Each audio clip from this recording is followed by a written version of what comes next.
starting today's walk in the picturesque village of Long Melford in Suffolk.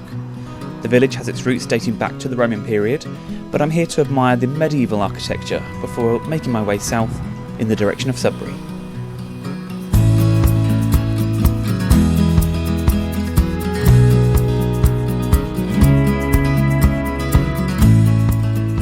Heading out of the village, the route takes me across open grazing fields to the weir at Liston Mill. The River Stour here marks the county boundary for Essex, making this the third county I've walked in along the route.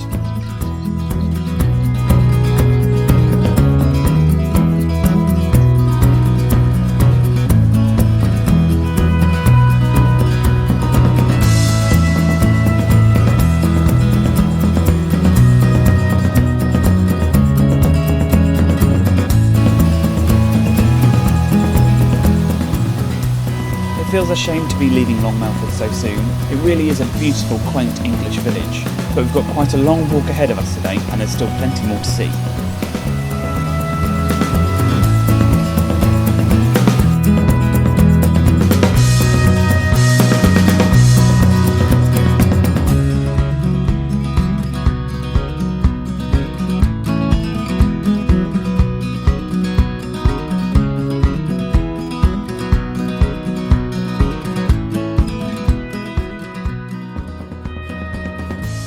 I've just joined the valley walk here at Lodbridge. It follows the old railway line that links surrounding villages to Sudbury.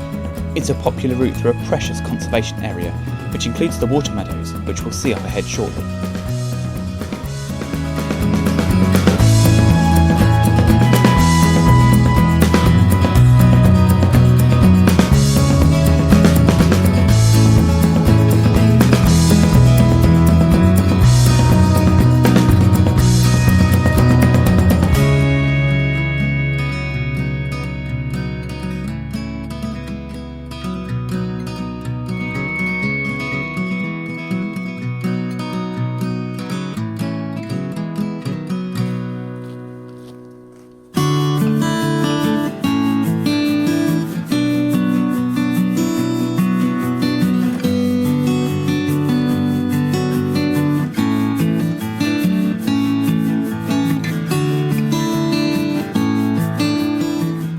Passing the 18th century Brundon Mill, the path crosses grazing water meadows.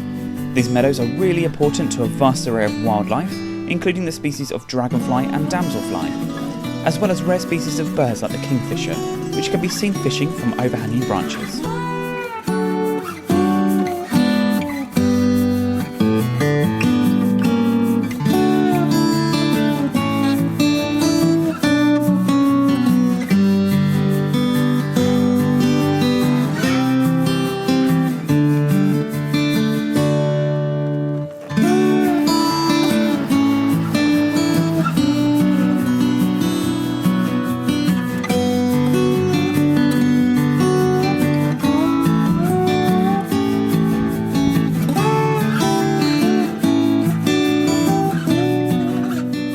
This large white building here is the Mill Hotel, a water mill dating to the 19th century.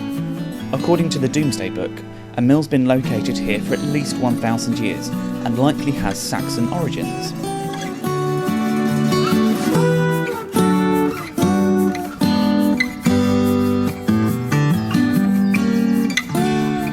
Heading south away from the Water Meadows, I pass along Ballingdon to pick up a path south skirting the village of Middleton and aiming for the spired church of Great Henny. My route to the church takes me over gentle, undulating hills and offers some of the best views so far of the Stour Valley to the east.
St Mary's Church in Great Henny is a beautiful 11th century spired church, sitting amongst vast open fields, giving it a real secluded and tranquil feel.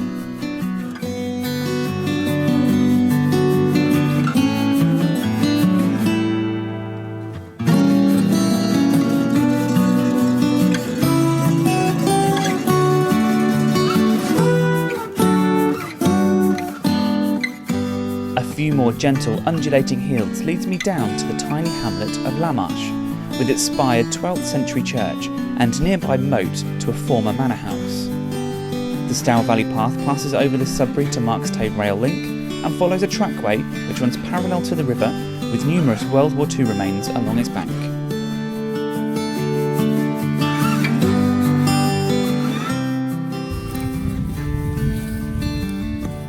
Just across the field over there is a pillbox, and it's one of 5 dotted along the riverbank between Lamarsh and Bures.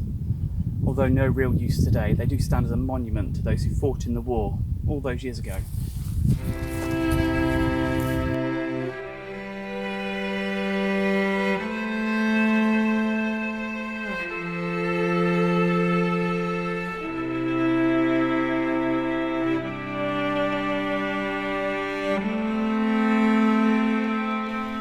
This little village is Bures, and it's a beautiful place to stop for some lunch.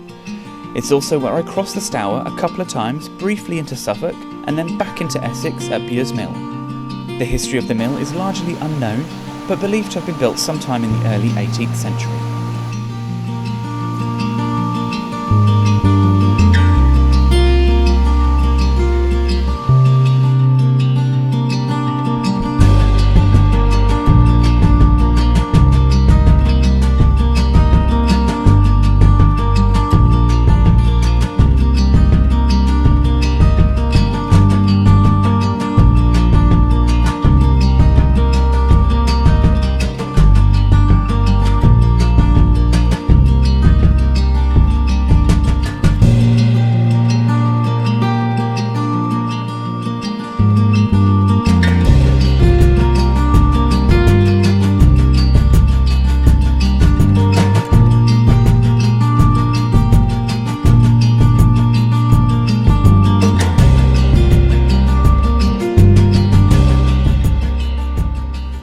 Ahead is Wormingford, and on the village's north side is the beautiful stately home called Smallbridge Hall.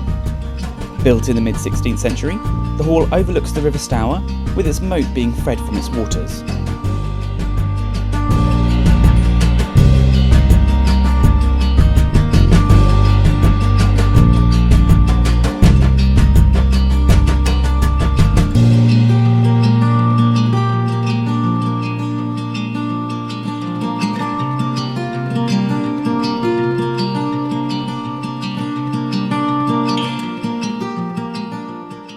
The church in the village is passed along the route, which has Norman origins, and the path continues east past several small lakes.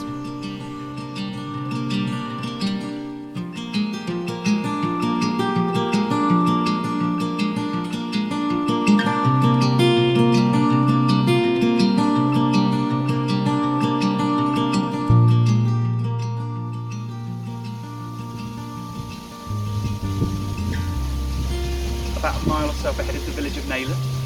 My final destination is the penultimate part of the Stour Valley Path. I'm now deep into Dedham Vale area of outstanding natural beauty, and this is Constable Country. Knowing this area quite well, I can say I'm really looking forward to the last section, with places like Stoke by Nayland, Dedham Vale and Flatford all being visited.